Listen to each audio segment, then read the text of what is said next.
benar. Maka apresiasi dari Allah, orang tua yang berhasil mendidik anaknya, khususnya wanita, sampai dia rumah tangga taat, maka si anak tersebut akan menjadi wasilah bagi ayah bundanya untuk masuk ke dalam surga. Amin. Kalau istri tidak, apalagi kita mendapatkannya istri-istri yang second. Masya Allah. Dua lembaga yang sudah menginsalnya ayah bundanya, kemudian mantannya ketemu kita harus dididik lagi, lalu rusak. Yang rusak kan bukan kita kan baru. Tapi kenakalan si istri kalau dia patuh sama suami yang bertanggung jawab. Tapi sebaliknya, ketika dia nusus, maka dia hisab. Ketika manusia akan dihitung, untuk si wanita akan mulai dihitung, dia undang dulu suaminya dikonfirmasi. Bagaimana ini wanita yang kutitipkan padamu selama mendampingimu, baik-baik saja? Hati kecil mengatakan karena cinta ingin mengatakan baik ya Rabb, tapi nggak bisa. Sebab hari itu kata Allah, wa nahtimu afwahum wa tukallimuna aydahum wa arjulahum. Yang akan bicara adalah tangan dan kaki, bukan lagi mulut saat itu. Maka tidak ada hubungannya antara kalau mulut tergantung hati, tapi kalau tangan dan kaki tidak.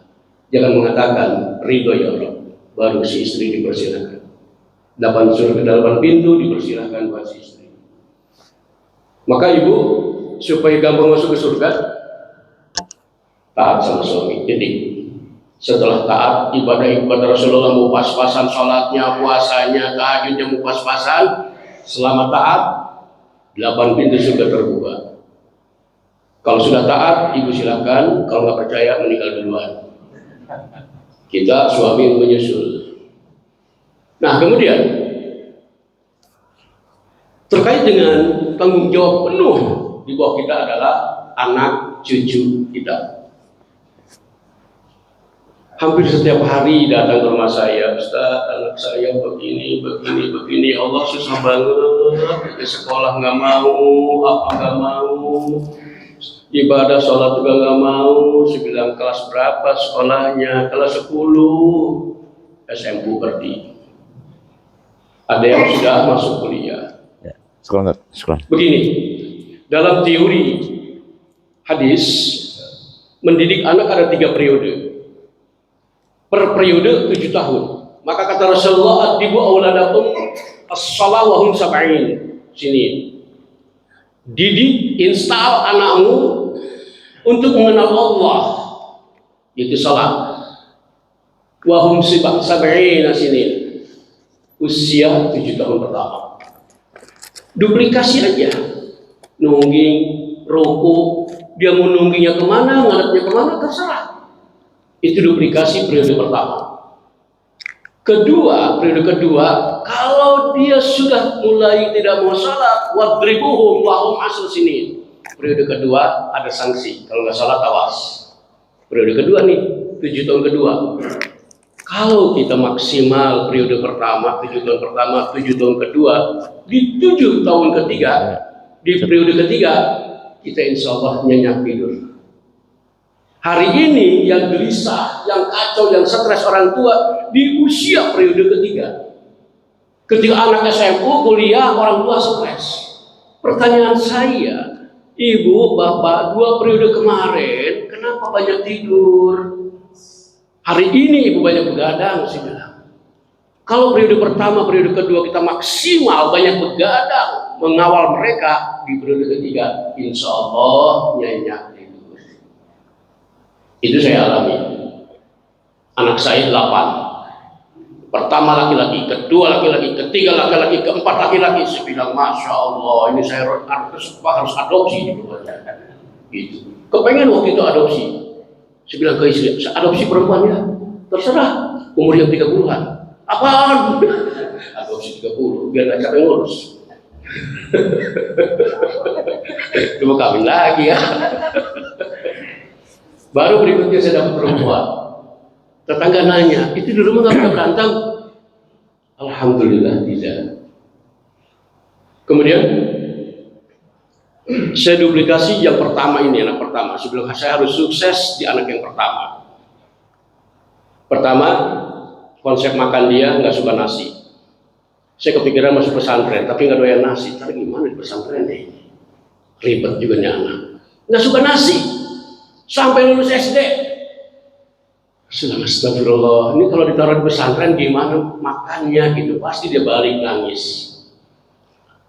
Alhamdulillah selesai dan itu masuk pesantren di Kuningan Husnul Khotimah. Nah, di anak pertama inilah saya duplikasi habis-habisan. Di usia dia SMU kelas 1, awal-awal kelas 2, SMU kelas 2. Ketemulah saya sebuah lembaga yang menginstal menginstal karakter, menginstal segala macam yang nanti akan kita dengar lewat lagu. Saya libatkan mereka, saya libatkan anak saya yang pertama, nomor 2, nomor 3, dan seterusnya. Dan kemudian setelah ikut dalam training itu, saya tanya, apa yang kamu rasakan sekarang? Ringan. Dalam menghafal nggak ada beban. Oke. Pertanyaan saya, kamu selesaikan Quran itu berapa lama? Dia bilang setahun. Ada nggak yang lebih cepat? Ya berapa dong? Ya terserah. Ya sedapatnya aja nggak bisa, definitif. Target bapak, saya bilang target apa berapa lama? Sebulan bisa nggak? Deal, kata dia. Bikin MOU dengan anak saya menyelesaikan Quran 1 bulan. Saya doa sama Allah, saya peluk dia. Allah perlancar, Allah permudah bangunan. Subhanallah, 1 bulan persis selesai 3 juz. Viral anak saya kemana-mana, banyak yang nelpon ke saya. 1 bulan 30 juz. Itu anak pertama. Kemudian yang nomor 2, di usia yang sama saya motivasi lagi. Saya bilang, abangmu 1 bulan selesai. Bagaimana dengan kamu? 6 bulan. Mau di mana rencana ngapal? Cianjur, berangkat. Belum sebulan balik dengan bawa pakaiannya. Kenapa balik? Ya kalau udah selesai masa di sana terus? Subhanallah, sebulan kurang 3 hari. Yang sekarang menjadi penanggung jawab program Tilawati Sekota Depok, anak saya itu nomor 2. Dia hafid bersanad. Kok bisa begitu ya? Itu sebuah harapan. Dan yang nelpon makin banyak waktu itu. Tahun 2010-an itu. Wah, yang nelpon yang dari Jawa Tengah, dari Jawa Timur ke saya, pengen langsung ketemu anak. Saya bilang, silakan diskusi aja. Kok bisa begitu ya? Pertama begini. Bahwa rezeki setiap kita berbeda-beda. Kita memahami rezeki adalah duit, bukan. Rezeki itu kecerdasan. Allah menitipkan kecerdasan ke setiap kita berbeda-beda. Maka psikolog Howard Gardner mengurai tentang kecerdasan manusia yang disebut dengan multiple intelligence. Ada 8 kecerdasan manusia. Nah, kemudian ada anak yang punya kecerdasan spasial visual. Daya rekamnya bagus. Kita bisa lihat dari cara bicara dia, cara menulis dia, cara melukis dia, cara mewarnai dia, itu beda. Artinya ini anak daya rekamnya bagus. Maka ketika dimotivasi, bahasa lainnya dihipno, dia akan makin cepat. Maka tugas kita adalah mengawal rezeki kecerdasan anak sampai kepada puncaknya. Tugas orang tua. Dia punya kecerdasan, kita awal, kita antarkan dia sampai kepada puncak takdir rezekinya. Dan nomor 1, nomor 2 bakal keluar dalam waktu 1 bulan. Dan itu dahsyat. Kemudian terkait dengan hipno, praktisi hipno di media, di TV waktu itu belum ada YouTube, di TV Pro Miracle, Deddy Corbuzier, si Uya. Di pengajian banyak yang nanya, apakah hipno itu syirik? Hipno ada 2, ada hipno klasik, ada hipno modern. Hipnoplastik, Bu Haji tetangganya keluar, jangan kemana, mau ke Margonda, hati-hati kalau ada yang tepuk di jalan, tepuk lagi. Maksudnya takut ada yang menghipno, kalau ditepuk, tepuk lagi. Nah ini hipno jadul namanya, hipno tradisional, sihir maksudnya. Ditepuk kaget, masuk begini. Hipno modern tidak seperti itu. Hipno modern dibutuhkan respon dari lawannya, dari objeknya. Apakah hipno ini bukan dari Islam? Islam. Ada hadis yang menjelaskan tentang hipno. Bab ihsan. Ketika Jibril datang ke Rasulullah Sallallahu Alaihi Wasallam, pertama bertanya tentang mahwal Islam, kedua mahwal iman, ketiga mahwal ihsan. Mahwal ihsan, Rasulullah menjelaskan, anta'budallah ka'annaka tarah, fa illam takun tarah fa innahu yarah. Kata Rasulullah, ihsan itu adalah kau sembah Allah, visualkan Allah, bayangkan Allah, hadirkan Allah. Ini kerja otak, kerja gelombang otak.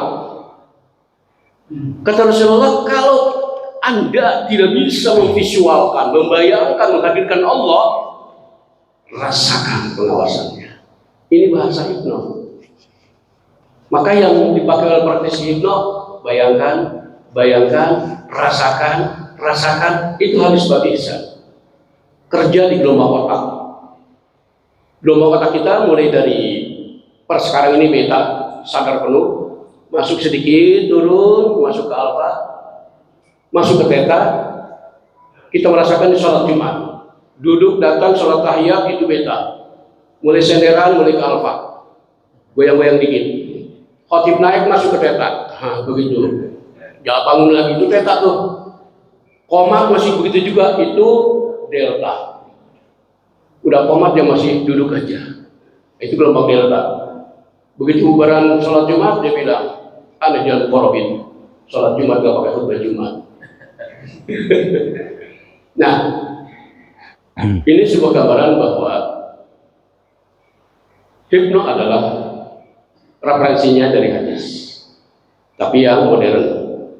Nah, kemudian ini ada saudara Cut, anaknya Pak Agung.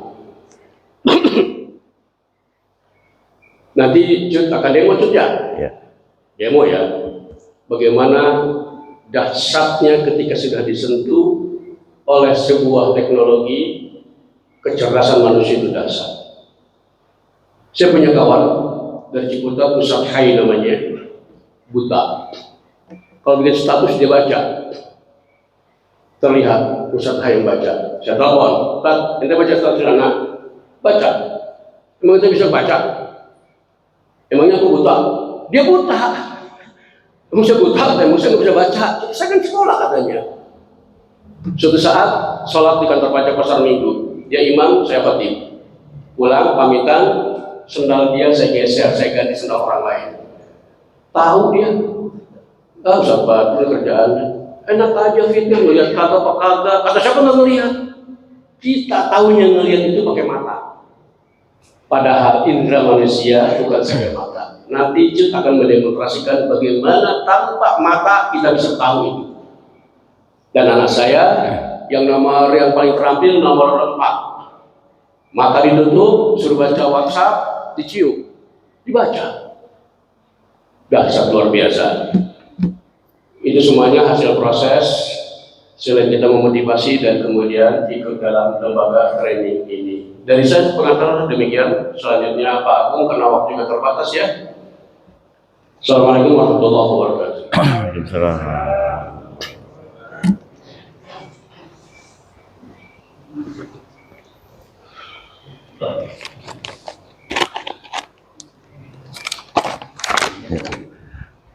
Sini Pak.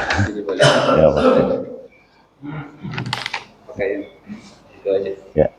Oke.